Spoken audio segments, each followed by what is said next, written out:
Si Ripple, ang kumpanya sa likod ng blockchain network na nagtutulak ng real-world payments at cross-border transfers, ay muling naka-score ng isang major win. Hindi lang basta partnership o PR announcement. Ito ay opisyal, regulated at kinikilala ng isang global financial hub.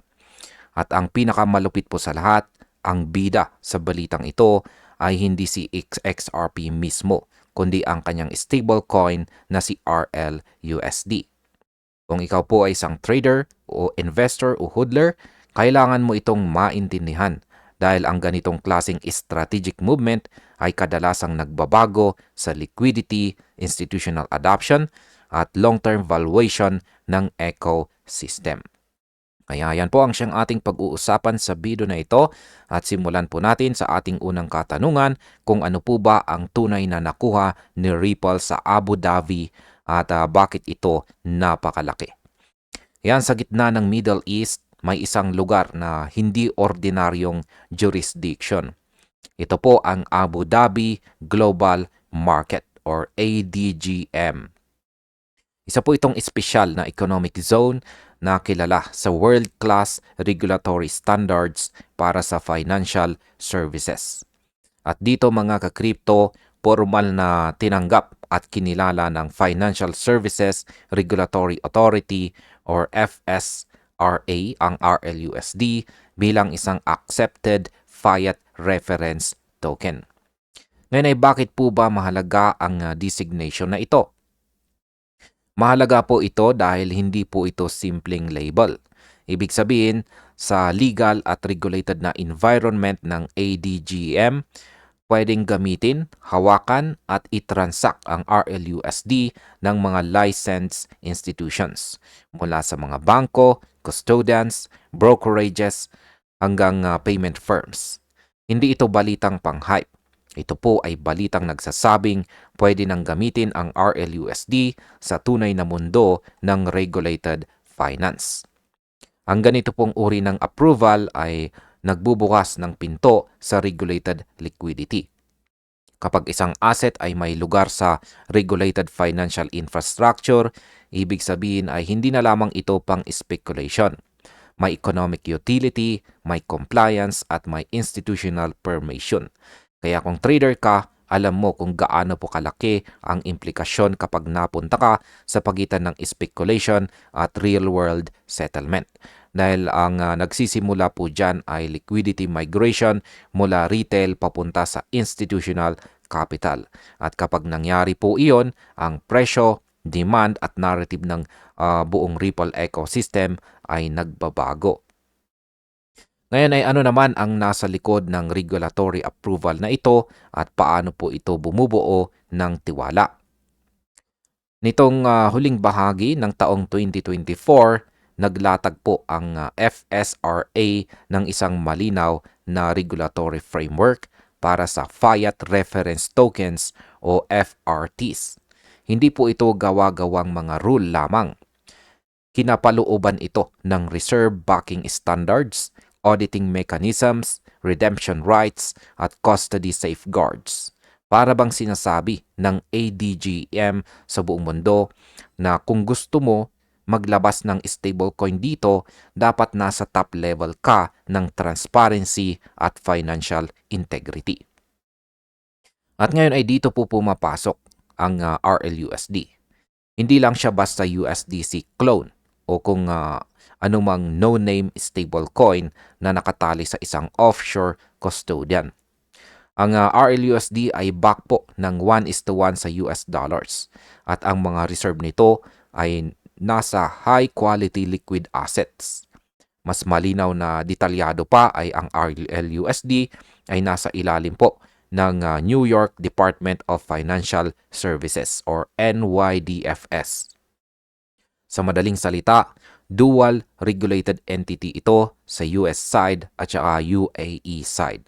Kung ang ibang stablecoin ay umaasa sa narrative o third-party attestations, si RLUSD ay naghahain po ng regulatory receipts. Ito ang dahilan kung bakit institutions kung bakit ang mga institutions ay mas komportable sa kanya. Dahil po sa kanyang compliance first strategy ay hindi po takot ang mga malalaking financial players na i-integrate po siya sa treasury operations, liquidity management at saka collateral usage. Ano naman po ang ibig sabihin nito sa Middle East at sa global payments ecosystem?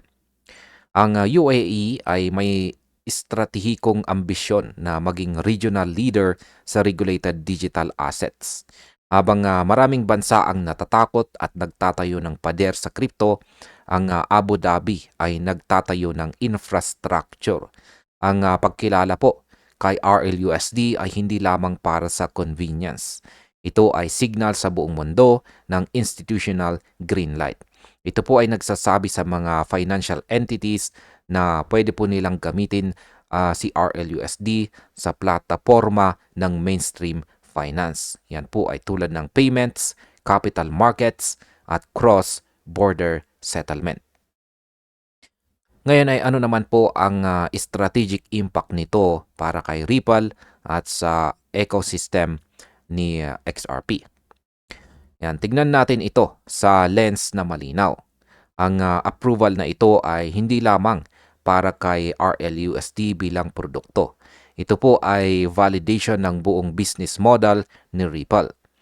Matagal na natin naririnig na si Ripple ay nagtataguyod ng compliance first narrative. Ngayon sa ADGM approval, walang duda. Ang regulators mismo ang nagbibigay ng stamp of approval. Sa pananaw po ng institutional finance, si RLUSD ay nagiging preferred digital dollar instrument. Dahil ito ay dual recognized ng US at UAE, nagiging mas attractive ito para sa mga kumpanya na naghahanap po ng bridge o tulay sa pagitan ng traditional na fiat at digital settlement rails. Kung lumawak ang adoption, maaaring makakita po tayo ng transition kung saan hindi lang si XRP ang ginagamit sa cross-border, kundi pati RLUSD para sa liquidity at reserves. At bilang panghuli ay ano naman ang aking masasabi tungkol dito? Hindi po ito simpleng news headline lamang. Ito po ay strategic milestone na naglalagay kay Ripple sa isa sa pinakamalagang lugar sa mapa. At yan po ay walang iba kundi ang regulator-approved financial corridors. Habang ang ibang projects ay patuloy po na hinahabol ang narrative ng mass adoption, si Ripple ay naglalagay ng totoong foundation. Ito ang uri ng galaw na hindi mo makikita ang epekto sa isang araw o isang linggo. Pero sa loob ng buwan at taon, ito po ang nagbibigay ng backbone ng digital asset infrastructure. Kung ikaw po ay long-term holder, trader na naghahanap ng macro signals o investor na gustong intindihin kung bakit may mga asset na nagiging backbone ng ekonomiya habang ang iba ay nawawala sa hype, tandaan mo ito. Ang regulation ay nag-unlock ng adoption. Ang adoption ay nag-a-unlock ng liquidity. At ang liquidity ang siya namang nag-a-unlock ng value. At dito po nagsisimula si RLUSD. At ayan, hanggang dito na lamang po tayo sa video na ito mga ka-crypto. Maraming salamat sa panunood.